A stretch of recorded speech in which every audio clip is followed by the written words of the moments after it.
There'll be spectacle, there'll be fantasy, there'll be daring do and stuff like you would never see. Be a movie. Yeah, we're gonna be a movie. Starring everybody And me. There'll be heroes bold, there'll be comedy, and a lot of fuss that ends for us real happily. Be a movie. We can watch it all develop. Starring everybody. And me. We'll take the world and set it on its ear. Come on, join in. We're gonna start right here. And we are going to start right here. Hello. You are listening to or watching Triple Feature here on the Radulich Broadcasting Network. I'm your host, the mandated reporter, and frankly, I'm mortified, Mr. Mark Radulich. And on the marquee tonight from Netflix, Gunpowder Milkshake, starring Karen Gillan, Lena Headey, Carla Gugino, the very pretty Carla Gugino, not that everyone else in this wasn't pretty, Chloe Coleman, who you might remember from My Spy, Michelle Yao, Angela Bassett, and Paul Giamatti. Then we'll be doing No Sudden Move, starring everybody you've ever heard of. There's a lot in there. Directed by Steven Soderbergh, starring Don Cheadle, Benicio del Toro, David Harbour, John Hamm, Brendan Fraser, and a bunch of other people. And then The Misfits, starring Pierce Brosnan and and Jamie Chung, and Tim Roth, and then a bunch of people you've never heard of. Joining me in this endeavor tonight is Jesse Starcher. How do you do, sir? Mark Radulich, glad to be here. It's triple feature time. I wanted to ask a question because maybe, I miss some things every once in a while, and this is a rather new show. You should, don't you get the newsletter? Yeah, trust me, I turned that off about 2 years ago. Is there a theme that you pick these? Like, is there a theme that runs Yes. through all three? Okay, tell me. Okay, so like the very first one of these we did were video game movies. Okay, But it centered around a newly released straight to streaming. When we say straight to streaming, sometimes they take a detour to like a limited release in theaters for like a week, so that they can be, eligible for prizes and awards and stuff. Mhm. But for the most part, like these are not wide release movies that we're doing here. These are like straight to streaming or limited release and then straight to streaming. Gotcha. Okay. So we start there, and if there's a theme to be had with them, I'll go for that. Sometimes it's just three movies I wanted to talk about. Three movies I was interested in watching, and I was like, okay, I'll just group them together. So these are all fairly new. Like Gunpowder Milkshake, as we're recording this, actually came out today, July 14th. No Sudden Move came out on HBO Max July 1st. It made its Tribeca Film Festival debut June 18th, but it was available for all the rest of us on HBO Max July 1st. And then The Misfits also had a limited release in like Korea, but went straight to VOD here in the United States on June 11th. So I was kind of looking through there's a lot of movies that I think would be interesting to talk about. And it's funny, this came out of a discussion that Robert and I had earlier in the year. Before the movies kind of came back in full force, there weren't going to be a lot of Damn You Hollywood scheduled. And he was like, if we don't start talking about some of these streaming movies that are on HBO Max and Netflix and whatnot, we're never going to do the show again. Yeah. Yeah. I think at the time we weren't going to get to a Damn You Hollywood until like March because, for Godzilla versus Kong, and then Mortal Kombat, which I now regret. But yeah, like the movies really weren't starting to come back until like mid-May, and then June is when it really hit big. So had I thought about it at the time, we'd have done triple feature earlier in the year for a lot of the Netflix movies that we did, like Space Sweepers and Outside the Wire and stuff like that. Some of the bigger ones where there was actually a lot more to talk about and it kind of afforded itself the deep dive treatment, like Army of the Dead, I would have just left as a Damn You Hollywood. But like, I care a lot. If you recall that review, both Robert and I were just like schmageggy about it. Yeah, we were like, it's okay. fine, I guess. Mhm. So some of these ones that don't really require the deep dive, the lengthy, F9 Black Widow type discussions, I wanted to start grouping together, and that's where triple feature came from. This was supposed to start actually with three streaming movies from a month ago. We were supposed to do Awake, Infinite on Paramount Plus, and the Ice Road on Netflix. It was 2 Netflix and a Paramount Plus, but the guest that I was supposed to have at the time bailed on the last second. So this is the second time we're actually doing this, and we're gonna do a lot more of these because there's a lot of movies out there coming up that don't necessarily need the damn you Hollywood feature treatment, but I still think would make for a good survey discussion. I agree. 3 movies, you get in, you get out, and there's some good stuff to talk about here, and some mediocre stuff, which I imagine you may see a lot of if you're just grabbing some of the straight to streaming. The line with this goes this way, it's like a diagonal downward, because it starts really great with Gunpowder Milkshake, and then No Sudden Move is still really good. It's not quite what I thought it was going to be. It was a kind of a weird movie. The thing with the smaller feature, which makes up a lot of what I want to do on Triple Feature, is you can get a lot more experimental. You can get a lot more stuff that's off the beaten path. I'm so used to dealing with like the big bombastic blockbuster that something like No Sudden Move, which is a talky movie. Yeah.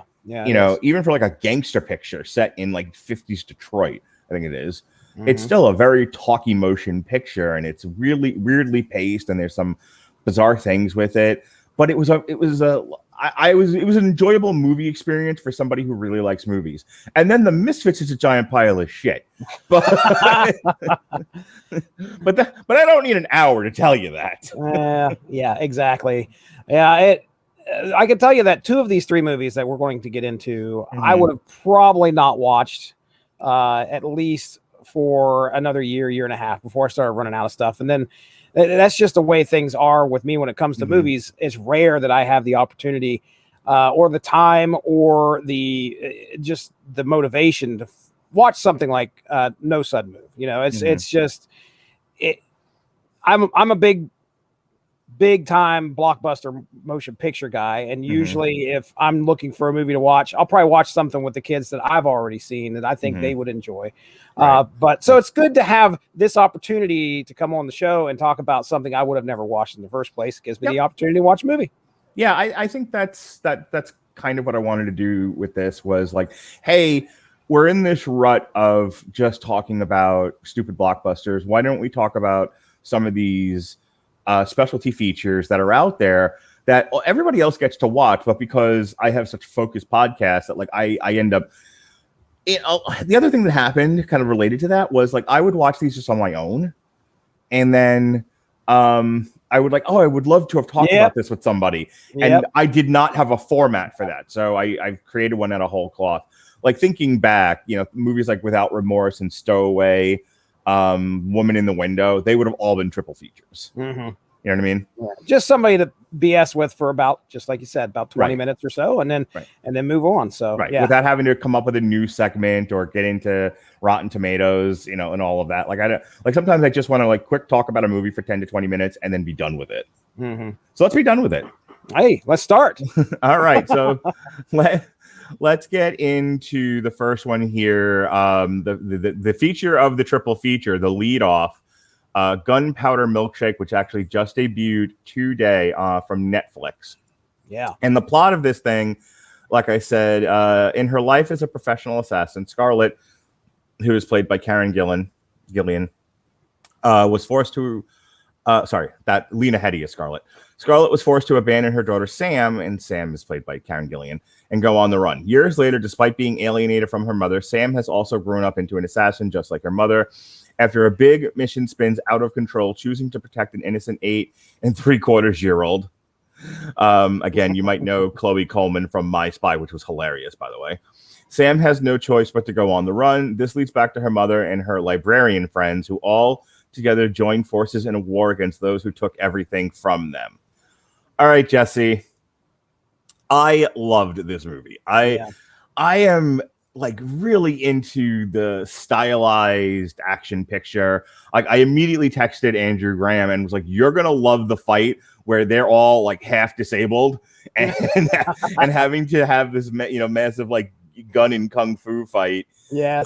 In wheelchairs and, with unable to move their arms and stuff. The dialogue in this is so stylized. It's so dramatic. Nobody talks this way, but that's the thing. This is such a movie. You know what I mean? It is an obvious movie. Yeah. Like some movies, they try to disguise the entertainment part of it by presenting it with an element of gritty realism. My God, the scenes in the library could have been performed on a Broadway stage. Oh yeah, dude. Yeah. The action sequences in this were definitely like hyper stylized, a lot of slow-mo, and it wasn't just like kung fu fighting. They went out of their way to make it as interesting looking as possible. I'll shut up for a moment and you tell me what you think. Okay, well, I mean, this was the movie that I was absolutely looking forward to. I've been a fan of Karen Gillan since I started watching Doctor Who. She was one of the companions on there, Amy Pond, and of course, she her other big role is as Nebula in the Infinity War, the Avengers movies and stuff like that. But so when I saw the preview for this, actually you pitched it to me and I'm like, what the hell is a Gunpowder Milkshake? What are we going to get here? Right. So I immediately found the trailer and was like, okay, this will be a movie that looks like very much in the vein for me of John Wick. I told Caleb. Somebody said that like John Wick isn't a movie; it's a genre now. Well, seriously, it is.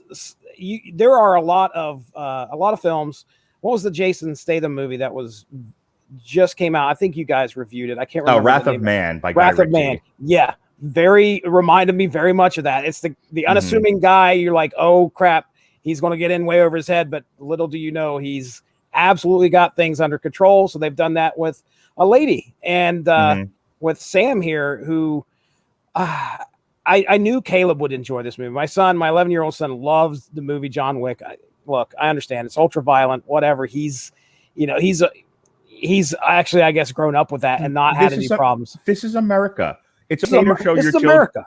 It's okay to show your children violence, just no boobies. Not boobies. No Trust boobies. me. Every time we start a movie, none of this. No in and out. The top left of the Netflix screen. Read that really carefully. If it says sex, okay. No. Like people getting their heads chopped off. Fine. It's okay. It's all right. Little bit of nipple. No. God says yes to guns, no to nipples. That's right. That is right. But yeah, I was excited. I couldn't wait to get into this. So as for the movie itself, it was everything I expected. You went on. You talked about how it was very stylized. I loved it. I had a good time. There was plenty of violence there, and it definitely was. I mean, we got some very pretty ladies, as you called them, there that are on the screen. Very, very little. What's the word for it? Nothing was sexualized, which I was surprised. So, and that was good. Yeah, I totally agree with that. Like, the focal. It's so funny that as I was watching the movie, I couldn't help but think about Black Widow. I don't know if you've watched it yet. Yeah. But I was thinking about Black Widow, and then I was thinking about our discussion of Black Widow, which referenced the boys, the girls get it done, and how there's this hyper focus on elevating women right now in film and putting them on pedestals. And they like the big complaint about Captain Marvel was she was the bestest ever, and she was invulnerable, and just so many comic book guys just hated her for any variety of reasons, not the least of which was at the time Brie Larson was acting like a twat. So she's fine now, but since the time, little insufferable. And it hurt the picture. But I was thinking about and then with Black Widow and Scarlett Johansson, they dropped her from the moon and she landed on her head in a small drinking glass, and she was just kind of pulled herself up. Yeah, she's like, I'm fine, it's fine.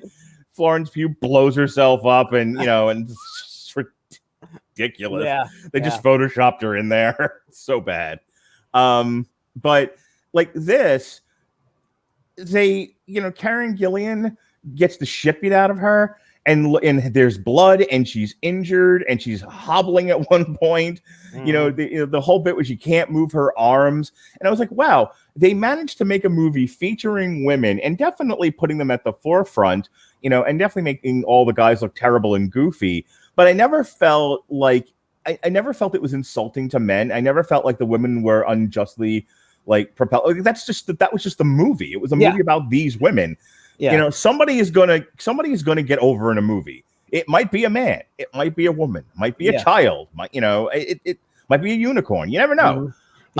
So like, as long as it's done well and it's written with a degree of competency, I'm fine with it. And I think here they did a good job of making Karen Gillan both vulnerable, both physically and definitely emotionally. No, absolutely. Without, tapping that really insufferable, girls get it done button. Yeah, yeah, dude. For sure. I mean, this is a film that focuses on some very, very formidable women, and it did not come across like that to me at all. I just enjoyed it for what it was, which was, this woman. What a plot too. The fact that she killed this young kid's dad and decides to try and at least save her. She obviously feels guilty. But it's important to note that she was abandoned by her mother, and at the time she didn't really understand why her mother made the decisions that she did. And Lena Headey even says, like, I thought I was making the right decision. It's always about protecting somebody in these things. It's like, I was doing it to protect you, and the person is like, well, I would have rather have been unprotected, but with you at the time. Yeah, that's always like, it's very tropey, but tropes are fine if they're handled with a degree of competency. And I thought this was so. Like, Lena Headey, as much as this is like a John Wicky kind of stylized kung fu action flick, or gun fu, as the kids say. That's right. This is also a redemption story for Lena Headey. Yeah. I made a bad choice. I did a bad thing, and then I compounded it by abandoning my daughter, and this is my opportunity to make it up for her. Meanwhile, Karen Gillan is sort of like processing her abandonment issues and, all of her psychological stuff by projecting onto this child and taking responsibility for her, seeing as she shot her dad to death. Yeah. And she didn't even mean to do that much. Like, they were struggling over the gun when she shot him. Yeah. Yeah. There's a lot of levels to it, and it's not just straight up gun fu all over the place and one person on a mission to get revenge or whatever. There are definitely some emotional levels to this that make it that much more of a deep film. And granted, it's not too deep, but trust me, it's there. There's stuff there that you're concerned, and how you can tell, just like you said, just by the way Sam acts. She's almost like very cold and emotionless. Granted, she's a killer, and I love that conversation between her and the kid early on, where the kid asks her, "Are you a serial killer?" Yeah, and then you're like, well, yes, I guess she is. When you think about it, she is doing this. You can't say she's doing it for any other reason other than she feels she is compelled to do so. She's brought up that way, but I mean, you got to think she's got to have some type of enjoyment in what she's doing. But there's a lot of. I don't even know if I would agree with enjoyment. I think it's a compulsion. I know nothing else. It's like. I've been reading this comic book about the history of James Brown, and he grew up in a whorehouse, and I think so did Richard Pryor. And you grow up in those kind of environments, you're going to be drawn to lifestyles of the ne'er-do-well. And James Brown went to prison, got out, became a singer. Richard Pryor, I don't remember if he went to prison or not, but he found salvation through comedy and then set himself on fire. I'm skipping a few things. Yeah, I was going to say there's a few things in between, but the story ends badly. But no, I think in both of those cases, very similar to the Karen Gillan character, this is the environment she grew up in. She was raised by assassins. It takes a special kind of person to break out of the environment you're entrenched in growing up. And then she's traumatized by the violence around her. I mean, the opening scene, the mother kills a room full of dudes. Yeah. There's just no way. Yeah, and then abandons her. Yeah. There's no way you don't come out of that feeling a tinge, bad about yourself. Yeah. Yeah. And of course, the young girl provides a catalyst for this change. And there we got the movie. Man, there was some great stunt work, gun fu, whatever you want to say. When you start seeing some of the guns with the knives on the ends of them, you got a dude with a hammer coming at them, and they got but man, you talk about, listen, Colton somehow got into the room and was watching this, and I was like, dude, this is going to get bad. You do not want to watch any of this. And then when oh my goodness, Miss Bissett, I can't remember her first name. Angela. Okay, so she whips out the hammers, and I was like, okay, you really don't need to watch this, Colton. This is, and then I mean, I don't know how. I was like, dude, you're going to get scarred. And he's like, I'm already scarred. I'm like, okay, well, anyway. Colton and Jonas need to go bowling. I'm already scarred, Dad. Just leave me alone. Let me watch. I think I told Alexis on a previous recording, which may or may not have aired by now. I can't keep track anymore. I was like, I don't know how all of this birthed a son who doesn't like foul language. You know, they like both my kids are just like, this is adult material. Why are we exposed to it? And I'm like, I grew up watching porn. What the fuck, dude? How did I? All right. You're better people than I am. Yeah, well, it's funny because you were talking about Black Widow, and we were watching that a couple days ago, and my son was my 11-year-old son was the one to point out like the butt shots. He's like, he goes, that's the second shot. We saw her. I'm like, I ain't even been keeping count. How you keeping count, dude? And now a tasteful shot of Scarlett Johansson's buttocks. I'm like, he's not wrong. I guess he's right. But anyway, yeah, I don't know, man. I don't know where they get these things from, but anyway, so yeah, I had I loved watching the stunt work. I loved watching, some of the crazy whacked out stuff they were doing with different types of weapons. When all the librarians grab each one of their weapons, one has got a chain, and I was like, and literally decapitates a guy. Oh, it's good stuff. My last thing I want to say, I just want to reiterate something. My two favorite action sequences in this. I mean, all that stuff at the end is really, really good. I have to say, and I'll round back to this. Part of my issue is like the John Wick films and Jason Bourne and a lot of these, and why I kind of act dismissively towards them is like they're just kung fu movies. Like I can't stand it. Yeah, it feels like the fighting just goes on forever. Even in Black Widow, like some of those fight sequences, it just went on and on and on.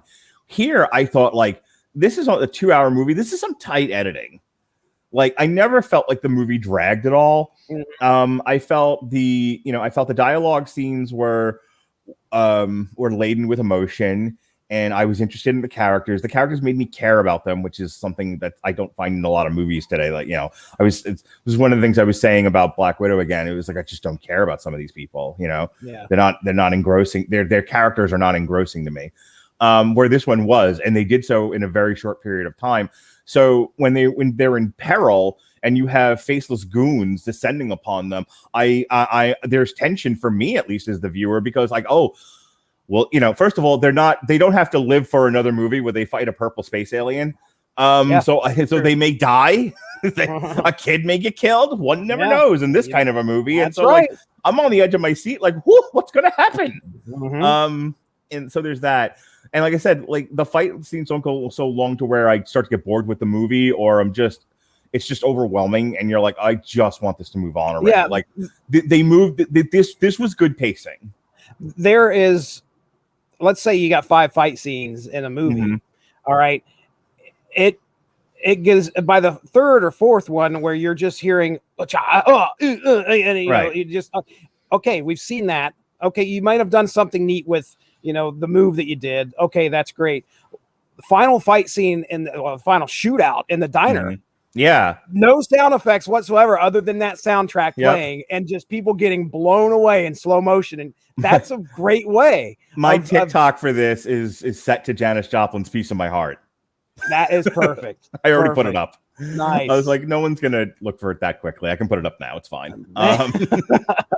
Very nice. Just listen to our Black Widow review until this goes up. It's fine.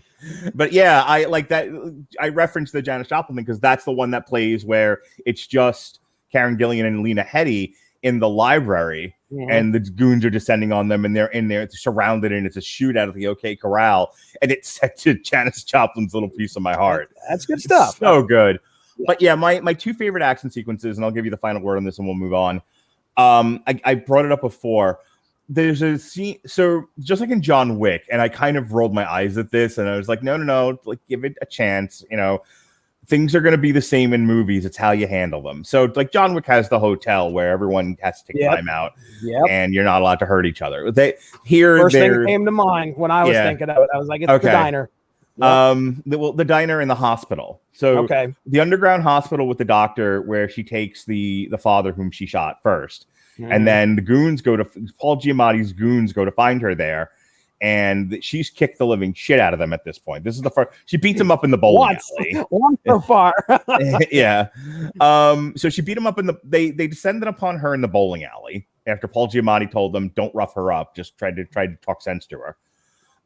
It doesn't go well. And she beats them all up. And then the last guy she hits with a bowling ball.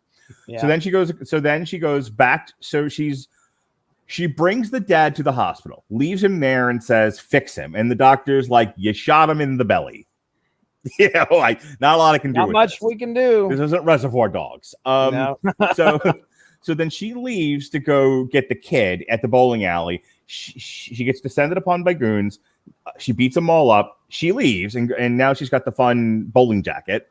Yeah, which was interesting. She just really had to have that bowling jacket. It was sitting there staring. I mean, was there a purpose for it other than that she wanted it? It would look cool. That's what I need. Well, I mean, the guys that kidnapped the girl were like, take off all your clothes and put these other clothes on. And I think it was to maintain a sense of autonomy, in any case, identity, autonomy, what have you. So anyway, so she goes back to there to go retrieve the dad. Now he's died. And then they follow her, and because they're all beaten up and everything, they need treatment. And I think she's even been grazed she got shot in the arm. She got shot in the arm, yeah. So she's getting treatment. She's got the kid with her now. The kid just found out that her dad died. The goons are in another room, and they're like, here's money. Disable her so we can take her down. And so the doctor's like, okay, she's not going to have any use of I'm going to inject her with this. She'll think she's getting treatment, but her arms will be disabled. That's your window. And it's like, you only have a minute to get it done.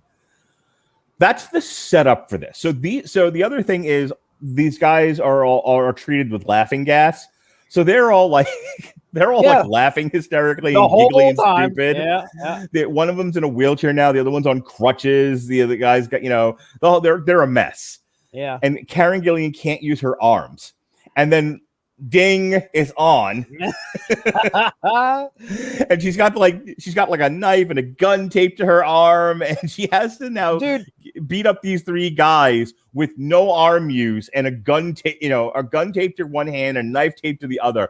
It's the best thing ever. Yeah, it's so funny. I'm going like, okay, so she's actually going to use centrifugal force to pull the trigger. I'm like, this is going to look interesting. And I wasn't disappointed, man. It was a fun scene. So the next sequence, right? The whole thing got started because she shot the son of a gangster. Yeah, that's in the midst. In the midst of he was there when she was getting at the target, and she didn't know who he was, and it's not uncommon to just blow away everybody in the room. Yeah, and Paul Giamatti said it wasn't supposed to be a bloodbath; it was supposed to be in kind of a what's the John Cusack movie where he plays a hitman? Gross Point Blank. Gross Point Blank. It was supposed to be like a Gross Point Blank moment, just the one guy, and she was like, everyone with a penis. All right, so she doesn't know it at the time, but she ends up killing the son of a gangster, and the gangsters want a pound of flesh for it. This all sounds familiar. Just saying, but so part of it is Paul Giamatti needs her to come back with the money that the dad stole, and then it blows up into they got to offer her to this gangster to sort of mea culpa for this fuck up, or there's going to be wars amongst these tribes of gangs. Tribes of gangs. It's a little redundant, and I said the same thing twice. Tribes of gangs. I got tribes of gangs. Yep, I have it tattooed across my belly. Tribes of gangs. Oh, jeez. Thug life. Unscarred. Anyway. So the next sequence is she's dealt with Paul Giamatti's goons, but now the gangsters' goons are after her. Paul Giamatti is like, hey, if I send you her location, we're good, right? You're not going to bother me and my group anymore. They're like, it's fine. Yeah. So he says she's at the hospital. So they send everybody to the hospital after her. She still has no use of her arms. I could have sworn the doctor said this is only going to take a minute before she can get her arms back. This went on for 20. Yeah, it went on. I mean, she had to drive and she didn't because she couldn't. Right. That's what I'm getting to. So she puts the kid on her lap. She's like, I'll control the pedals. You got to steer. This kid can drive. All right. This kid, the most important thing to her is family. She is related to Dom Toretto. Oh, man. Yeah, good one. Thank you. So, yeah, it's a great, like, getaway sequence, getaway car sequence. Mm-hmm. So the kids, it's all stunt driving, and it's obviously not the kid really doing it, but she's like, turn left, hard right, and the kid's doing it, and there's a bit where they ram one car into another car, and a guy's head comes off because it hits the top of the garage. So there's all kinds of like stunt driving and drifting going on. It's so good. It's like, honestly, it's like it was two action sequences back to back within like seconds of each other, but they're the best of an array of great action sequences in this entire movie. Those two were my favorite. Yeah. I mean, I had a good time. I was really excited towards the end because, you know, they're setting it up. They're setting up what may possibly be a sequel. I don't know. Could she go after the firm? Is the firm going to go after her? Please don't ruin a perfectly good movie by making more of them. Dude. I think that it's really going. I was telling Caleb. Caleb was like, there's going to be another one. I'm like, yeah, I bet you most likely there will be at some point. I mean, it's good. It's a great standalone film. And the way that it ends is easily going to be a setup for a sequel, in my opinion. But I'll watch it. I will watch it. Golly, I hope not. Before we continue, since we're at the halfway mark of where I wanted to be here, let's talk about Grammarly. Oh, we're paying bills, folks. We are. Grammarly's AI-powered products help people communicate more effectively. Someday I'll actually upload a commercial for this. Grammarly helps you write mistake-free on Gmail, Facebook, Twitter, LinkedIn, and nearly anywhere else you write on the web. Grammarly corrects hundreds of grammar, punctuation, and spelling mistakes while also catching contextual errors, improving your vocabulary, and suggesting style improvements. To download Grammarly today, go to getgrammarly.com/W2M Network. Again, that's getgrammarly.com/W2M Network to download Grammarly for free. Undugga. All right. Let's go ahead and talk about No Sudden Move. Yeah, buddy. Which is currently playing, which went straight to HBO Max. This was not one of the ones where it was originally supposed to be in theaters, and then they went day and date, you know, because the world had ended. This one went straight to HBO Max. Yeah. So, like I said, this is a Steven Soderbergh jam. You might know Steven Soderbergh from some of his great earlier works. It's one of the reasons why I was interested in talking about this. He's known for Sex, Lies, and Videotape that he directed. I don't know. Have you ever seen that one? No, I have not. He directed Traffic, Erin Brockovich, Ocean's 11. Seen those three. Yeah. Contagion, Logan Lucky in more recent times, The Laundromat, which The Laundromat is actually on Netflix. It's another one I want to watch. So, you know, he much heralded director, and this was something I was interested in seeing, especially with the cast involved. So it's 1950s Detroit is where our movie takes place. Gangster Kurt Goins, in need of cash to leave town, is recruited to threaten a family as part of a blackmail scheme, along with gangsters Ronald and Charlie. The recruiter, Doug Jones, sends them to the house of an accountant, Matt, who's played by Red Guardian, David Harbour, where they are told to hold the family hostage while sending Matt to the office where he works to retrieve a document from his boss's safe, but finds it empty. A desperate Matt brings fake documents to Doug, then returns home where Charlie prepares to execute the entire family, to the surprise of Kurt and Ronald. Not wanting to be part of a massacre, Kurt shoots and kills Charlie like you do. Doug phones the house, having discovered the documents are fake. He orders Kurt to kill the family and Ronald. Instead, Kurt and Ronald leave after Kurt instructs the family to tell the police that Charlie was alone and that Matt killed Charlie in self-defense. The police detective, Joe Finney, who is played by John Hamm, is skeptical of the family story. Once the police leave, Kurt is played by Don Cheadle, and Matt go to Matt's boss's house and retrieve the real document, which turns out to be plans for a new car part, the catalytic converter. Yeah. Mm-hmm. Kurt and Ronald discover they have a high bounty placed on their heads, and Ronald is played by Benicio del Toro. Sorry, every time I think of Benicio del Toro, I think of The Usual Suspects.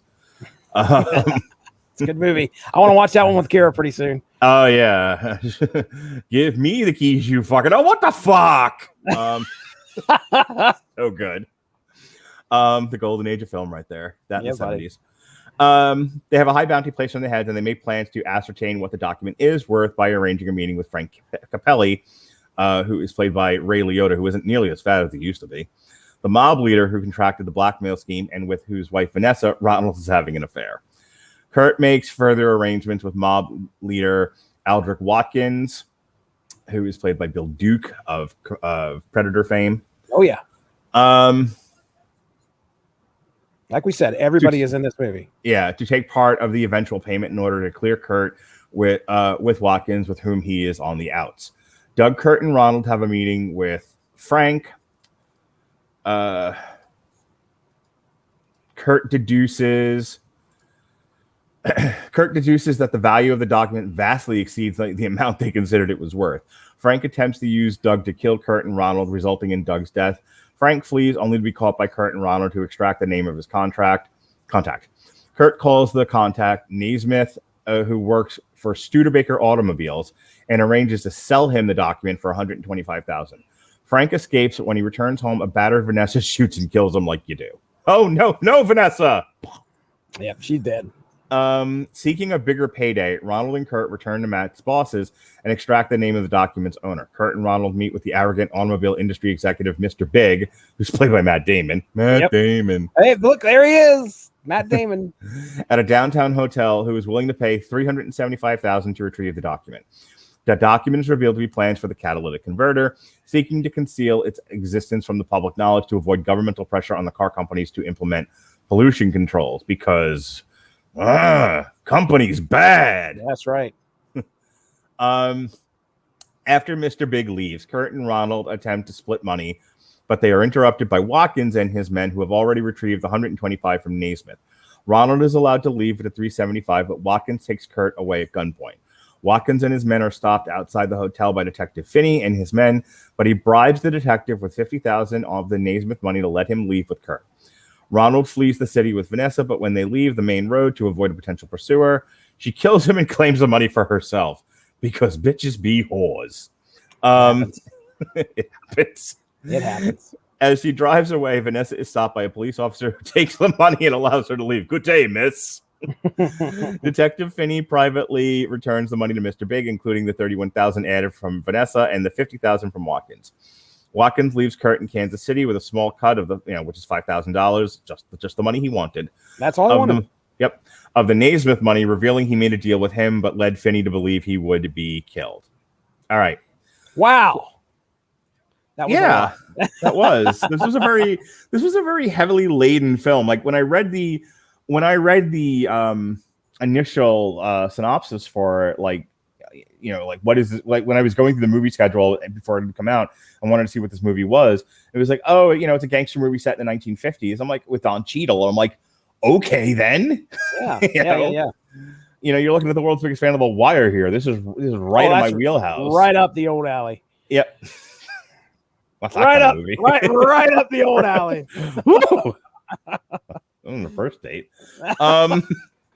So yeah, I was really excited about this, and this is a quiet picture. Like even when they're in the house and they have the family hostage, it's a lot of just stop. I don't want to shoot you. Just be quiet. Yeah, please. Come on, kid. Stay in the toy room. And then David Harbour is just like, I don't even know what this document is. Like, I don't have it. What are you talking about? Like he's just utterly flabbergasted. There was a subplot with him and like a cheating mistress or whatever that I was every time they were on screen together, I was like, whatever. Yeah. And there was a lot of like little intricacies and focusing on relationships that, I mean, they were important, I guess, to get to where we got at the end. I mean, his in with getting the document was because he was having the affair with the secretary. So everything, there was a lot to the movie, but everything seemed like it did necessary. Yeah. All right. So It always felt like it was going someplace. Yeah. It I didn't know what I was getting with this thing. I had no clue. And You told me neither did I. you said no sudden move. I'm like, okay, cool. We'll check it out. I'm like, oh, 50s Detroit. All right, here we go. This is something I'm usually not watching, but all right. But obviously the main character of this piece is Don Cheadle's character, Kurt, and he's you're rooting for him the whole time, even though he's a bad dude. He wants to get out of this. He wants to go find his piece of property, but we learn so much about the history of just about everybody in this film, who they're tied to. It feels like a lot. For him, it's like the one last job movie. Exactly. Yeah. He's like, if I do this one last job, and it was all supposed to be so easy. Sit on this family, make sure they don't call the cops, take David Harbour to the office, get the document, bring the document back. That's it. Like, for him, had it all gone according to plan, this was an easy gig, and he was supposed to get like stupid money for it. Yeah. And that's the whole trick of the movie, is that it all goes sideways so badly, and then it's like, well, now we have a situation we have to deal with. Yeah, I mean, Kurt takes matters into his own hands when he's worried about this family getting shot. He kills the guy that's about to commit the murder. And just like you said, everything turns south. He wasn't expecting for that to happen, obviously. So he kind of made his stand and said, no, that's not the way this thing is going to end. And of course, that sets all these things in motion. And, Kurt's trying to get one over on Benicio del Toro's character, but that guy's, what was his name again? Do you have it there in front of you? I can't remember. I think Ronald. Was it Ronald? Benicio del Toro's character? Yeah. Yeah, Ronald Russo. Yeah, so you're thinking that this guy, he's obviously done work. He's also, having an affair with Ray Liotta's wife, girlfriend, whatever. But anyway, by the way, Ray Liotta's every middle-aged adult I grew up with on Long Island. What do you want? Why are you here? Yeah. I'm eating spaghetti. Leave me alone. I'm very Italian. Very. But yeah, you can tell that Ronald, he's obviously been around for quite a while, but he's known as not being one of the smart guys and to make the smart decisions. And that, of course, comes back to bite him in the ass. Can we talk about Benicio del Toro, like in the first 10 minutes of this movie? So Brendan Fraser, by the way, like, I know Brendan Fraser looked bigger in Doom Patrol, but like, I don't know if they put him in the Eddie Murphy fat suit or not, or if that's just natural fat, but holy shit. Did he eat like Pauly Shore? What the fuck? He's gotten big, dude. He has gotten big. I just saw an article probably a couple months ago where they were talking about like he's fallen on some hard times. Okay. I mean, I think when Doom Patrol came around, this was probably like after the first season of Doom Patrol hit. And you don't see him in there other than like, I think the first couple episodes, and maybe every once in a while. I mean, he's playing Robot Man. The first episode, he's banging a girl from the back. Yep. That's your credit scene. Your intro to the show. Welcome to Doom Patrol. Huzzah! This is what you're going to get. But yeah, so he's not been on screen a whole lot. I cannot, for the life of me, think of anything that he's done for a very long time prior to Doom Patrol. But yeah, anyway, so that might be an answer for it. But yeah, at least he's getting some work. I guess that's all we got to say. He was good in this for what he was doing. Yeah, definitely. But so Brendan Fraser is the one that recruits Kurt and Benicio del Toro's character Ronald. And there's a bit where and like they legit need them to do this. This isn't a setup. This isn't an assassination. He's like, I need two dependable crooks to do a job. And I think it's said that at least one of them was specifically asked for. And I think some of the intrigue of the movie is that there's a character whose name escapes me at the moment. It might have even be Ray Liotta from what I remember. I think it is. And I don't. Frank? Like, one of them somebody wanted them dead at some point. Yeah. And so I get that Benicio del Toro was like paranoid and sketch about the whole thing. But again, money changes everything. And so he wants the money. So he's going to take the job. Have you watched The Irishman or heard me and Winfrey talking about The Irishman? Oh, it's been. I know you guys talked about it, and I'm pretty sure I listened St. Patrick's to week. Yeah. Okay, so we spent nearly the entire podcast, I feel, talking about the scene when De Niro gets into the car, and there's a whole thing about the seat is wet. What? Okay, all right. Okay, This doesn't surprise me for some reason. So, quick detour. So, guy goes to pick up what's his face? I think it's Jesse Plemons goes to pick up Robert De Niro from his house, and I believe this is supposed to end in Robert De Niro's death. It doesn't, but that's what the setup is. Mm-hmm. And it's a very tense scene. But what happens is Jesse Plemons comes to pick up both Robert De Niro and what's his face? Scarface. Al Pacino. Al Pacino. And one of them is supposed to die here. In any case, if I'm remembering the scene correctly, doesn't matter. Jesse Plemons had a fish, is the point. Okay. He bought a fish, and he had the fish in the back seat, and so now the back seat's wet, and they're like, sit in the front seat, Robert De Niro, and he's like, no, because he doesn't want someone to come from behind him and choke him because he thinks he's going to die. He thinks this is a setup. So he's like, I'm going to sit in the back seat. And he's like, fine, sit in the back seat. And they move the fish. He's like, well, the seat's wet now. And okay, Al Pacino wasn't in that scene. It was just Robert De Niro. Because there's somebody else in the front seat who's talking to Jesse Plemons. And the whole conversation is, who'd you buy a fish for? For a guy. What guy? Fuck you. Leave me the fuck alone. A friend. Nice. I was like, okay. What kind of fish is it? I don't know. It's a fucking fish. Is he trying to feel him out to see if his story's That's true? what you think is happening. It's just like, this is bullshit, and I'm calling bullshit on you.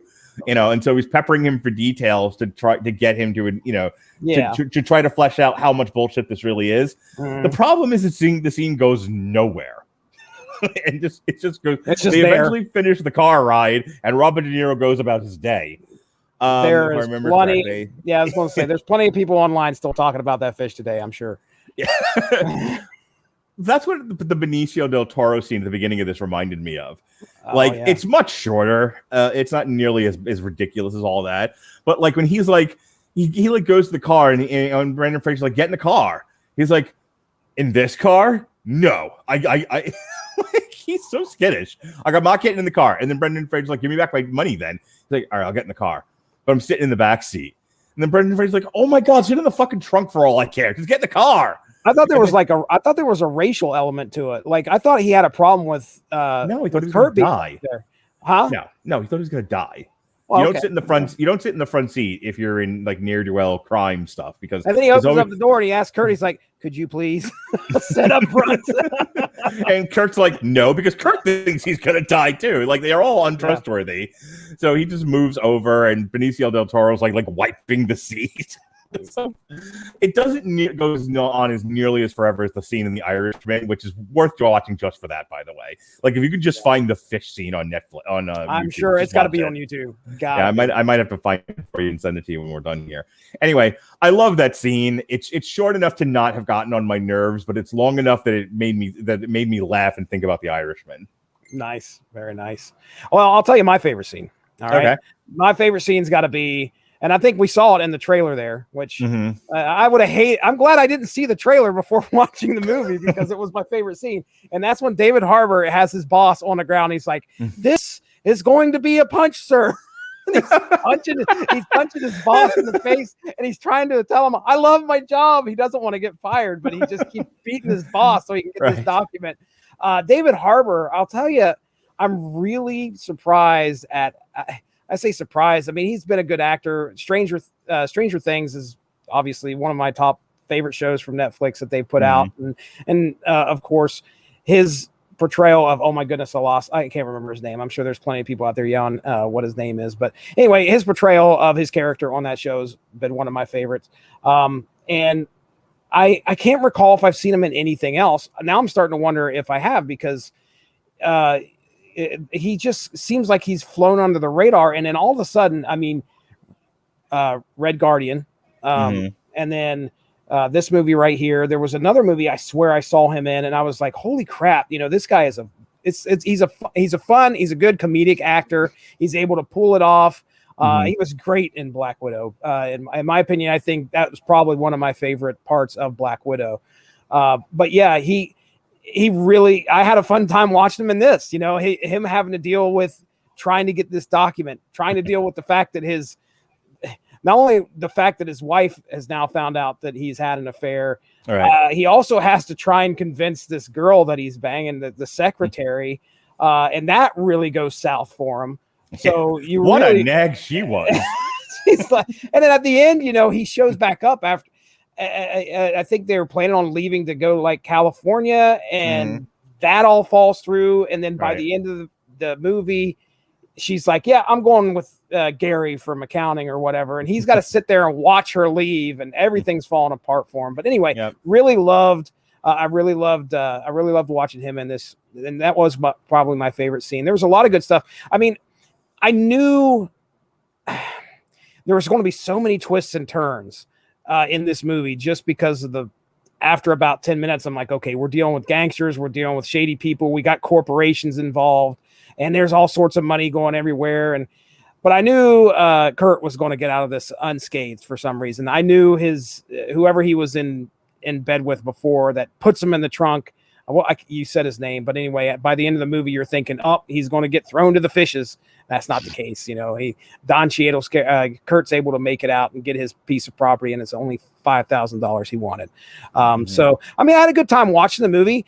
I didn't hate it. Sure. I didn't hate it. I thought if I would have seen some buzz about this movie from you guys or from people that I usually talk to online, I probably would have checked it out at some point. But yeah, I had a good time. Yeah, so did I. All right. Last one, and then we're done for the night. And this didn't have a good time. Yeah, this is not going to be a 20-minute discussion. Not going out not going out with a bang here. No. So this is the Misfits with Pierce Brosnan. And literally, like, the wiki on this is a one-sentence plot synopsis.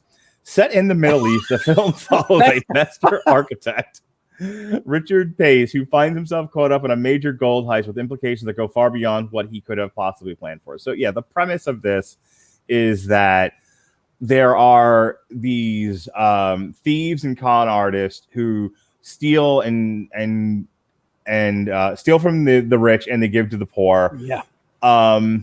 Robin Hoods, if you would. Yeah, Robin Hood type thieves. And they have banded together to hit bigger targets so they can do more good. And they have run afoul of this Tim Roth character who built private prisons around the world. And in one of his private prisons in the Middle East, he has a vault of gold. But the gold belongs to a terrorist organization. So they want to steal the gold, and because they want to disrupt the activities of this terrorist organization. Yeah, that's a good motivation to have. Yeah, it's not a bad plot. No. And so they recruit, and so Pierce Brosnan is a pickpocket and a thief and a ne'er-do-well. And he's also the father of one of the people in the crew, his daughter. And they need him because he's a master thief, and this job's too big for these novices. All their stuff is sort of small. Well, one of them is not even a thief. He's an explosives guy. He just blows shit up. There's an important part that you may be getting to it, but this is no. Go ahead. It's important to remember that this whole charade was set up by his daughter, so she could have at least get him back on the right track, because he's he's a very, I don't know if you want to say, he's obviously accomplished. He got caught though. I don't know how many times thieving. But his daughter's trying to okay, hey, look, you got to get back on the right track here, Dad. And there's definitely Gunpowder Milkshake talked about, familial issues, mother-daughter issues. This is also present in the Misfits, but I don't know, man. I don't know if that's pulled off at all here. I was just, I kind of rolled my eyes at the amount of time we spent. I was like, this is going to be a great heist movie. Right. And I was like, no. That's why I want to watch it. Yeah. I paid for this. So did I. And tears. Yar. Yeah, I love a good heist movie. Like, eventually I want to do a Long Road to Ruin for the first the male versions of the Ocean's 11 movies, and I love it. We did The Italian Job not that long ago. I love a good heist movie, and I love talking about them. I think they're a lot of fun. I watched Gone in 60 Seconds. It's a different kind of heist movie. But after I showed Jonas the first one or two Fast and the Furious movies, I was like, you want to see another one about stealing fast cars? He's like, yeah, I love it. Bring it on. So we watched Gone in 60 Seconds, the one with Nick Cage, not the original. Yeah. I love movies like that. And when I saw the movie list of things, of stuff that was coming out, I was like, well, there's no way we're going to do this on DMU Hollywood. There's no time. B, this does not need a full hour to talk about. Mm-hmm. Not to mention that it probably would have made Robert Winfrey walk into the ocean. But don't blame him. I wanted to check it out and see what it was and see if it was even worth talking about. And the elevator pitch for the movie is solid. Stealing a gold being kept in a prison that's that belongs to a terrorist organization. We're going to recruit an old con to help us out, to help the new guys out. Like, it's very like Expendables 3. Like we have this new group helping out the old dogs. Yeah. This whole movie made me long for a TV show that came out. It was back in like the mid 2000s, and you may have seen it. I wish I could name some of the stars on there. I can't remember them now for the life of me. But anyway, it was a show called Leverage. It was on TNT. Okay. And this is pretty much what it is. You have an older, more experienced con who puts together a team that goes and rights the wrongs for people. So if somebody gets hurt, it's almost kind of like the Equalizer. Somebody gets hurt, or somebody is wronged by some type of big corporation. They contact these people and they will come and right the wrong. And they go about it. And that's what the whole show is. This is I think it was like 5 or 6 seasons. Loved it. Fantastic show. So the premise is absolutely 100% concrete. Just like you said, you got these people that, and they're accomplished. You got one rich guy, you got the thief, you got the warrior assassin lady, you got it's there, but how did they pull this off to make it fall so freaking flat? Yeah, this was 90 minutes and it felt 3 hours. Dude, I took notes on this movie because I had time to do it. The other ones I was so invested. I'm like, I gotta watch this. This one I was like, okay, I can. I mean, I've got a couple notes that just. I know how invested I am in a movie by how often I'm watching my phone. Yep. I didn't look at my phone at all during Gunpowder Milkshake. Like, I think Andrew was trying to talk to me, and I just kind of like pushed my phone away. Yeah. I was a little distracted during No Sudden Moves. I know at one point I went into my bedroom and talked to my wife for a minute, but I was still invested in the movie. I fucking fell asleep during the Misfits. Just passed the fuck out. But what I remember, and then I'm going to let you do your notes, and then we're done here because I don't want to talk about this anymore. This is a very blah. I don't want to talk about it anymore. This is a very. Pierce Brosnan's okay, but he's clearly there for a paycheck. The black guy have who's doing the narration, who's like your point of view character. Nick Cannon. That's who that was. He sucks. Nick Cannon. Dude, he's not good in this. And like focusing on his name of Ringo was supposed to be like funny and charming, and it's not. It's really grating. Yeah. It's it's a blah action heist pick. But if you think about like Ocean's 11 and The Italian Job and like all of the stuff involved in stealing is all very fun and stylized.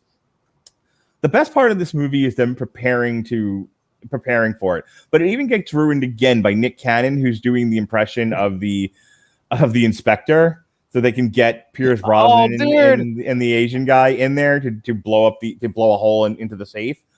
And it's so he just sucks. He's like it was bad acting. It was bad impressions. It was bad writing. It was bad comedy. Like, it took me out of the moment. And usually, like, prepping for the job is the best part of the movie for me. Well, it was ruined. Yeah, you've got one element that's supposed to be, I guess, what we're supposed to be used to is that it's a serious part of the movie. We got to get prepared. We got to invade this place, and then you've got a completely stylistic difference with Nick Cannon putting on makeup and acting a fool in front of that guard. And I think that's probably why I had some issue with that, is the fact that I didn't know which way to go. One of my top things was that this movie's silly. I can't take it seriously. Right. The movie didn't know like what its tone was supposed to be. Like, is it the Italian Job or is it Meatballs? What are we doing here? I think they were shooting for a cross for both. That's the only thing I can think of. They were like, listen, can we do a shower scene and a hole in the wall? No. That's Porky's, sir. I know that's Porky's, but similar vein. That's just a little too over the top. But I mean, right. I don't know, man. I watched it with my family. Aside from language, I mean, there wasn't any. I looked up there. There's no boobies. All I saw was subtitles in Korean. But anyway, we watched it, and I could tell, Mindy had a good time watching it. And so, for kids or something like that, I shouldn't say kids because this is rated R. There's definitely a lot of language. But it's definitely, if you took the language out, this would be perfect for children. I mean, really, if you took the language out of this thing, there's and maybe some of the rough violence, the kids would love it because a movie should not make you wish you were watching another movie. And when they showed up in Abu Dhabi, all I could think about was, I wish I was watching Furious 7. So, wait, is it Furious 7 where they drive from where they're in Abu Dhabi and they drive from building to building? Don't ask me. It has to be because the other one's the one with the sub. And that it was driving from building to building where in the Rock's chasing them. This is the one with Ronda Rousey is one of the bodyguards. Nope, it's Furious 7. I know it is. You watched them at least. Yeah, a lot, but like as soon as they showed that the landscape shot of the wide landscape shot of Abu Dhabi, where you see that one like very famous building that's in every shot of Abu Dhabi. Yeah. Oh yeah, it's Abu Dhabi. Yeah. All I wanted to see was someone drive a sports car between buildings. I was immediately out of the movie. You get to see a sports car get driven at least a couple times in this. I mean, my goodness, the sheer opulence of what they were trying to get across. You just see all these highfalutin people. One lady's walking a damn cheetah, and I'm like, we don't really. Okay, I get it. It's high end here. Yeah, okay, sure. fine. But okay, so how'd you do during the prison scene where everybody is throwing up? I was just going to bring that up. Well, it was much better done in Stand By Me. Okay. Yeah, it's just like you said, the movie didn't know if it wanted to be a gross out comedy or if it wanted to be a heist film or if it wanted to be like, I remember talking about Army of the Dead with Robert and like the father-daughter dynamic between Dave Bautista and the lady that played his daughter in that movie was actually pretty well done. Like we didn't have a tremendous amount of complaints about Army of the Dead for what it was. And in here, they went for a similar tone with Pierce Brosnan and his daughter, and it doesn't resonate. It just doesn't. No. So I'm going to give you the last word here, and then I think we're done. Okay. Well, I asked you about the prison scene. It was gross. And unnecessary. It was pretty gross. I mean, really, I think what disappointed me the most in here was Pierce Brosnan and his the character that he was playing just didn't make sense. Like you could tell he felt guilty for maybe I don't know if he abandoned his daughter or if there's obviously some tension there, but there's this one scene that just really like, okay, now we're going to get serious where Pierce is in the bar. All right. This is before he decides to take on the job. And he walks almost all the way out. He sees these guys leave their wallets on the table. He looks over and I'm like, what's he doing? Is he thinking about stealing the wallets? Oh, he always likes to steal the wallets. And then he finally decides, I'm not going to do it. And you could tell he kind of feels ashamed. And then he walks all the way out, almost to the doorway of the bar. And this really hot chick sits at the bar and he stops.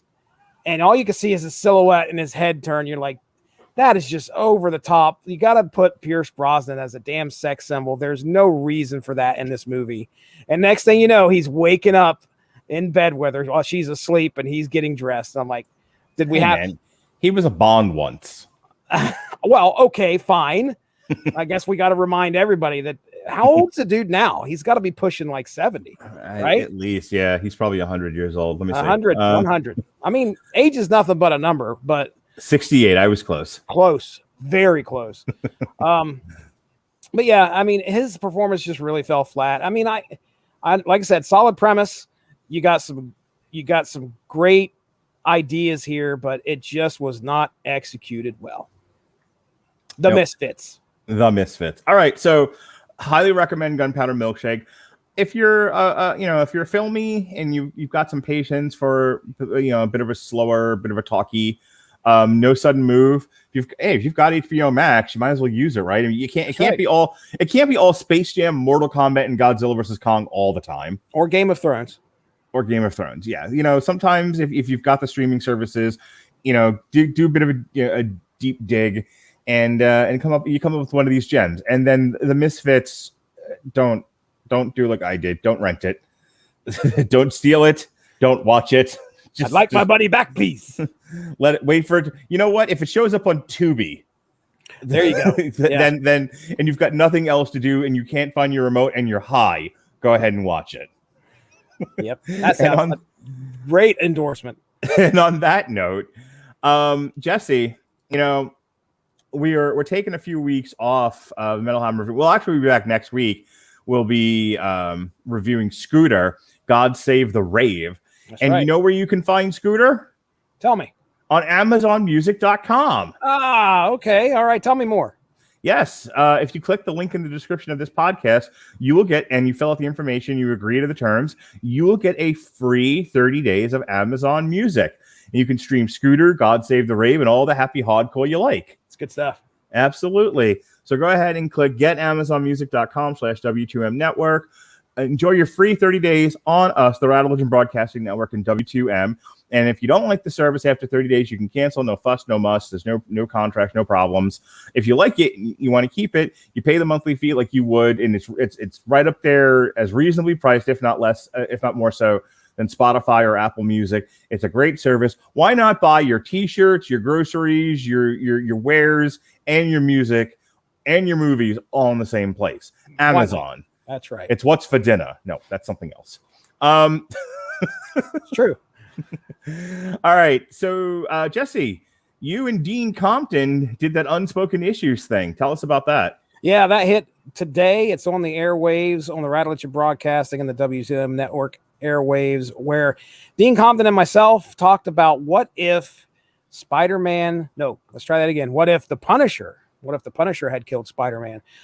Great what if issue, probably one of the better what if issues that I've had a chance to read. And talking with Dean Compton about the Punisher is always fun. So if you get a chance, Unspoken Issues is a podcast dedicated to 90s comics.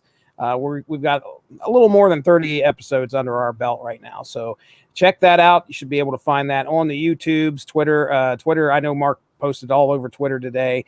And of course, you find that Linktree link, because that's going to get you to any podcast player that Unspoken Issues and the rest of the Radulich and Broadcasting Network is on. Should be able to find a player out there that you like to listen to our show on. So check it out. So I'll go through the schedule real quick with you. We had a Mighty Ducks review this past Sunday. We reviewed Black Widow, Deadly Origin, the comic book. You got to zip up. Okay, Black Widow's got to zip up. Hide those boobies, god damn it! No cleavage while you're fighting. We did a almost 2.5 hour review between myself, Alexis Hannah, David Wright, and Robert Winfrey for the Black Widow movie. Tomorrow, myself, Pat Mullen, and Chris Bailey will be doing the Mania of WrestleMania 3. It's our deep dive into the histories of the WrestleManias. Event by event. On Friday, we will have our TV party tonight for Looney Tunes Season 2. There were 10 new shorts that debuted. Alexis Hannah and I will talk about all of them just in time for Space Jam to be on HBO Max day and date and in theaters near you if they're open. Jesse Starcher and Alexis Hannah hosted a trivia. That'll air Saturday, the 17th, again, to coincide with Space Jam. It was all about Warner Brothers Animation. It features Bugs Bunny and the Looney Tunes, Hanna-Barbera, Yogi Bear, Tom and Jerry, formerly of MGM. Your dad. And my father, and a lot of drunken Jason Teasley, or less. Ooh, Jason. A lot less than that. a lot less than there used to be, apparently. Yeah. And then on Sunday, we have another. If you enjoyed this format, well, we're going to keep doing it. It's going to be me and Jason Teasley this time. He'll be less drunk. We'll be doing a triple feature for Netflix's America the Motion Picture. And then Jason Teasley picked one. He wanted to do Team America World Police because puppet sex. And then finally, we're going to close it out.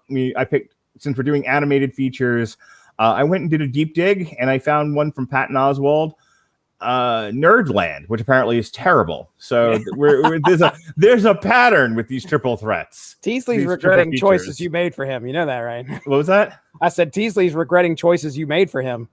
Well, I'll make it up to him during Black History Month next year.